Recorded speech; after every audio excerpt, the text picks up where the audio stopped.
vos données et c'est la façon qui est préconisée par Microsoft pour pouvoir utiliser de manière optimale son outil de business intelligence, Power BI.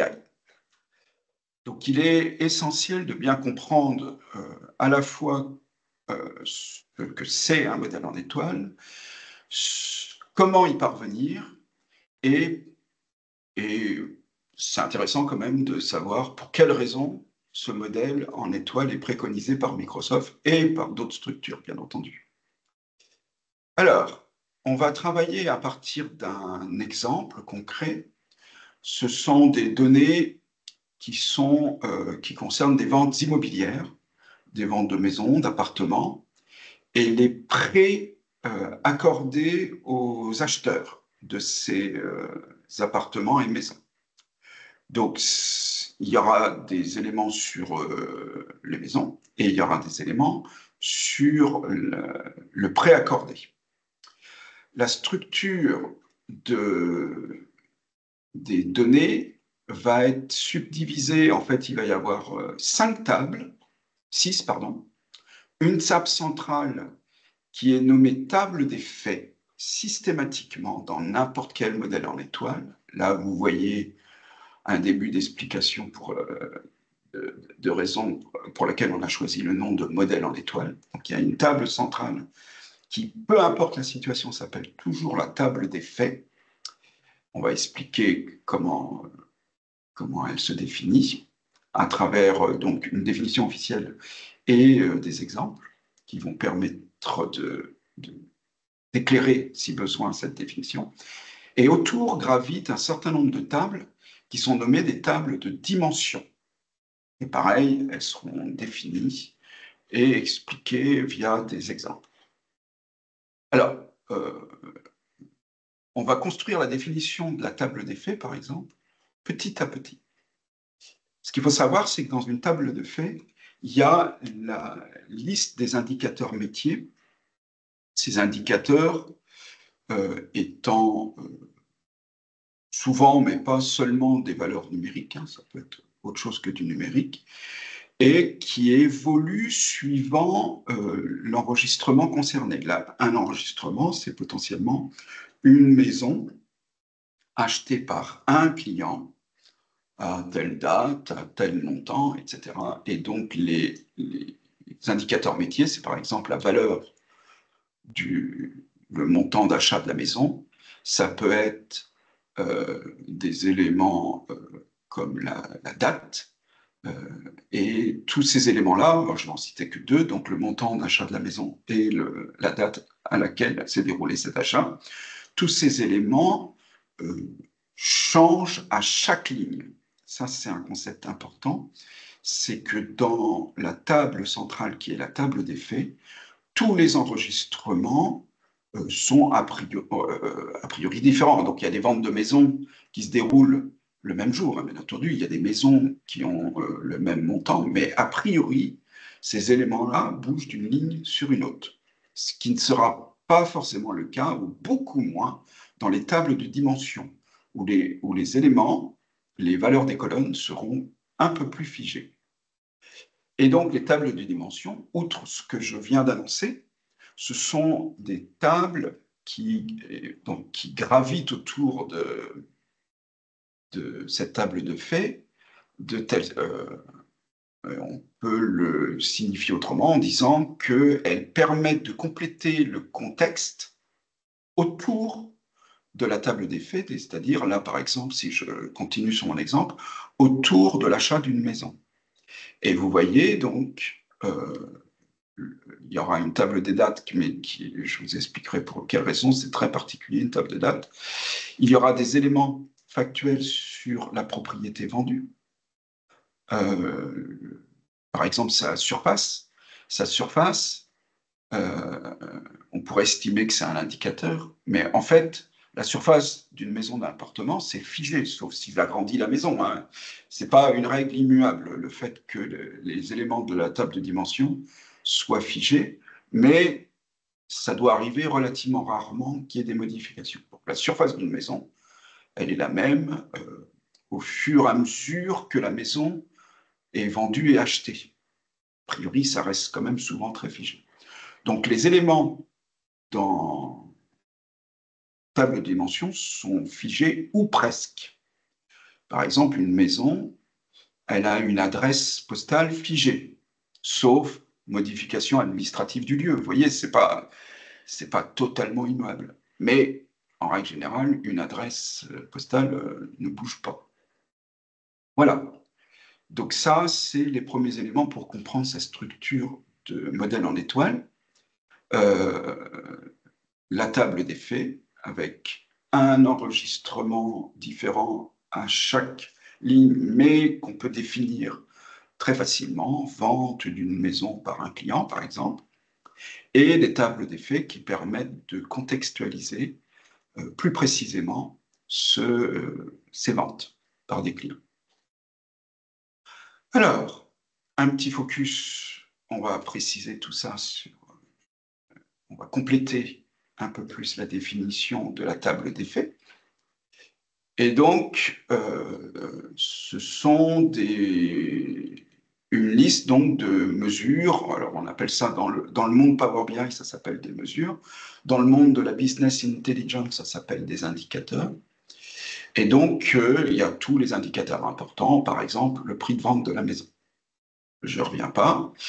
Et dans ces tables, il faut que, pour qu'on puisse créer des liens avec les tables de dimension, il faut qu'il y ait des colonnes références qui s'appellent des clés secondaires. Toutes les colonnes principales qui permettent de désigner, par exemple, chaque ligne de créancier, ce sera un créancier différent, et donc il y aura besoin de l'identifier. J'aurai besoin à la fois dans la table des faits d'avoir ce qu'on appelle une clé secondaire qui pointe vers cette colonne qui, elle, sera dans la table de dimension créancier ce qu'on appelle une clé primaire. Alors, une nouvelle fois, on va répéter à plusieurs reprises ces notions-là, et notamment quand vous verrez l'exemple. Et donc, ces clés secondaires et clés primaires permettront de créer des liens entre la table des faits et les tables de dimension. Sinon, on ne peut pas le faire. Les clés secondaires dans la table des faits sont essentielles. On ne peut pas s'en passer. Ce n'est pas possible. Alors, ce qu'il faut voir, c'est qu'une table de faits, de manière classique, hein, ce n'est pas systématiquement vrai, mais dans la plupart des cas, c'est une table qui a de nombreuses lignes. Et relativement peu de colonnes en rapport avec le nombre de lignes. Normalement, une nouvelle fois, hein, il y a moins de colonnes que de lignes. Et là, par exemple, tout à l'heure, je vais vous montrer un exemple. Et pour qu'il soit pas trop complexe, je n'ai pas mis beaucoup de lignes. Donc, ça ne sera pas forcément visible dès le premier exemple. Mais les tables des faits ont normalement des formes longues. Alors, voici l'exemple qu'on va traiter pour que je puisse réexpliquer tous les éléments. Donc là, voici une table des faits qui va donner un certain nombre d'éléments. Et donc, contrairement à ce que le réflexe que j'ai eu, donc de vous dire que dans la table des faits, puisqu'il s'agit d'une vente, on va parler du montant de l'achat, ce qui aurait pu tout à fait être le cas. Et c'est si j'avais voulu construire, par exemple, un rapport Power BI centré sur l'achat des maisons. Mais là, le rapport BI qu'on m'a commandité, on va dire, il est centré plutôt sur les échéances, les montants des loyers de remboursement du prêt accordé au client, celui qui a acheté la maison. Donc là, le focus se fait bien sur des ventes, mais se fait sur l'aspect plutôt remboursement du prêt. Là, vous voyez donc le choix des colonnes. Et on aurait pu faire un tout autre choix, parce qu'on a probablement les données sur le montant de la vente de la maison, bien entendu. Mais là, comme on veut se concentrer sur le remboursement des prêts, eh bien, au niveau des KPI, donc, il y aura le loyer mensuel, c'est-à-dire le montant du remboursement par mois du prêt et la durée du prêt. Alors, vous voyez, cette table de faits correspond bien normalement aux critères qui la définissent. Il y a un certain nombre de clés secondaires. Ça, c'est l'identifiant du créancier. Ça, c'est l'identifiant d'une date. Ça, c'est l'identifiant du propriétaire de la maison, donc celui qui achète la maison. L'identifiant vers le type de paiement, l'identifiant du commercial qui a a priori accordé le prêt. Donc, ce n'est pas le commercial d'une éventuelle agence immobilière, c'est le commercial du, du créancier. Alors, le créancier, dans ce cas-là, c'est souvent une banque, mais ce n'est pas forcément une banque. Il y a des prêts accordés par des régions, par exemple, etc. Il y a des prêts personnels. Il y a des prêts qui sont accordés directement auprès de la famille, auprès des parents, par exemple. Donc, il y a 5 colonnes qui sont dédiées à créer la liaison vers les 5 tables de dimension. Donc ça, c'est une constante dans vos modèles en étoile. Il faut qu'il y ait des clés secondaires, des colonnes clés secondaires qui permettent de créer les liaisons avec les tables de dimension. Donc s'il n'y avait eu que 2 tables de dimension, vous auriez eu que 2 colonnes de ce type-là ici, ce qui aurait réduit très fortement le nombre de colonnes. Et donc j'ai 2 colonnes KPI, indicateur métier, qui est, je l'ai dit tout à l'heure, le loyer de remboursement de la maison et la durée du remboursement en mois. Alors, ça, en gras, hein, ça vous remonte les données qui sont uniquement liées aux clés secondaires. Donc, c'est bien ces 5 colonnes-là. Et pour les indicateurs, on peut appeler aussi les faits, le loyer, c'est le montant du remboursement, c'est un fait. La durée, c'est un fait. Mais bon, on appelle ça des indicateurs. Voilà. Donc, il y a 5 colonnes dédiées au lien avec les tables de dimension, 2 colonnes seulement, hein, c'est les vraies colonnes de la table des faits. C'est les seules qui sont véritablement importantes. Et vous voyez, elles sont différentes d'une ligne à une autre, mais elles peuvent être bien entendu identiques par moment. Alors, il est souvent assez rare qu'on ait... donc là, il y a 2 indicateurs, il peut y en avoir 3, 4. Et l'ensemble de ces indicateurs-là a très rarement les mêmes valeurs pour chacune des colonnes concernées. Là, ce n'est pas le cas, par exemple. Ça aurait pu, hein, 2 colonnes, on augmente les chances que ce soit le cas. Mais ce n'est pas grave si c'est le cas. Hein. Pas grave. À partir du moment qu'on peut distinguer le client, il n'y a pas de problème. Alors, les tables de dimension, il faut compléter leur définition. Et donc, souvent, ce sont des données contextuelles qui permettent de répondre aux questions qui démarrent par qui, quoi, quand, où, pourquoi. Là, par exemple, en l'occurrence, la table de dimension créancier, elle permet de répondre à la question qui a accordé le prêt. Le type de paiement, c'est, alors bon, je ne vais pas parler correctement le français, mais c'est quoi est le type de paiement? Parce que là, c'est le seul.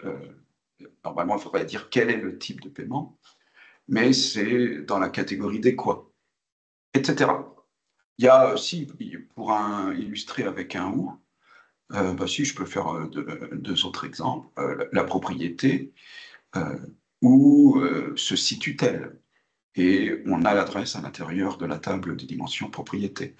Et le quand, c'est quand débute le remboursement du prêt. Quand le prêt a-t-il été accordé. Voilà. C'est comme ça qu'on reconnaît des tables de dimension. Donc, tout ça, ce sont des concepts métiers partagés, donc en lien fort avec les enregistrements, c'est-à-dire les lignes de la table des faits. Et donc, c'est ce que je vous disais tout à l'heure, ça contient des... Alors, j'utilisais le terme figé parce que souvent, on se méprend et on se dit, les données sont constantes, elles ne bougent pas. Et donc, j'ai utilisé le vocable tout à l'heure de figé ou presque, et donc on dit plutôt des données statiques ou à évolution lente. Par exemple, des changements d'adresse d'une propriété, ça n'arrive pas très souvent, ce truc-là. Ça arrive pratiquement jamais, mais il y a des restructurations de... Bah, non, tout simplement, l'élément le plus simple, l'exemple le plus simple, c'est des noms de rues qui sont modifiés. Là, par exemple, quand on apprend que tel grand personnage était un pédophile, il y a plein de municipalités qui ont tendance à changer les noms, débaptiser les rues, etc. Et donc, cette fois-ci, la forme de ces tables-là, contrairement à la forme longue des tables des faits, c'est le contraire. Il y a peu de lignes, parce qu'en fait, on a besoin de peu d'informations, et il peut y avoir beaucoup de colonnes. Définir les concepts autour du contexte de la table des faits. Voilà. Et donc, voici une table de dimensions. Donc là, il y a un commercial qui est chargé d'attribuer ou pas le prêt à l'acheteur. Et j'ai besoin de son nom, prénom. Alors, le salaire, je ne sais pas si en l'occurrence c'est super important, le salaire du commercial, mais on a l'information et on pourrait, le cas échéant, s'en servir, si besoin, dans mon tableau de bord. Mais là, vu l'idée que j'ai fait émerger tout à l'heure, qui est de se concentrer sur les prêts accordés à des clients, on est plus probablement sur des informations sur le client qui vont être importantes. Donc là, typiquement, par exemple, cette colonne-là, si je suis concentré sur le client, je n'ai pas besoin de la rapatrier dans Power BI. Quand je travaille, on va beaucoup travailler dans Power Query pour établir les modèles de données en étoile. Si je travaille sur les clients, je gagnerai de l'espace et donc du temps à ne pas importer cette colonne. Voilà, donc là, je fais un focus sur la clé primaire. Donc, dans cette... alors, c'est super important parce que dans une table de dimensions, il ne peut pas y avoir, il ne faut pas qu'il y ait deux lignes identiques. Là, c'est ultra important. Cette colonne-là va jouer le rôle de clé primaire et tous les éléments de cette colonne doivent être différents et uniques. Donc, Marie Chauve, dont l'identifiant est SA9, ne doit réapparaître nulle part. Il peut y avoir une autre Marie Chauve en cas de situation d'homonymie. Hein, deux personnes, ça arrive régulièrement que deux personnes aient strictement le même prénom, le même nom, mais elle doit pouvoir être distinguée par son identifiant. C'est deux personnes différentes, même si elles ont le même nom, prénom, l'identifiant doit être différent. Et puis là, là, on a les données statiques ou à évolution lente.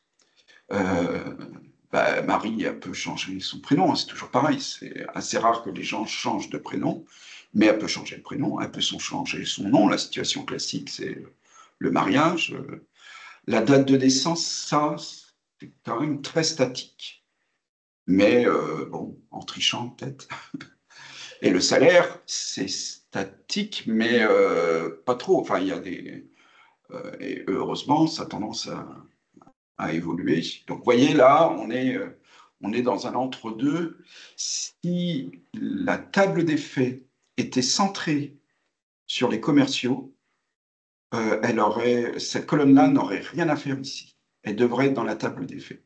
Mais comme elle est centrée sur les clients, elle a effectivement sa place ici. Mais une nouvelle fois, probablement que cette colonne, je n'aurais pas besoin de la, de la charger dans Power BI.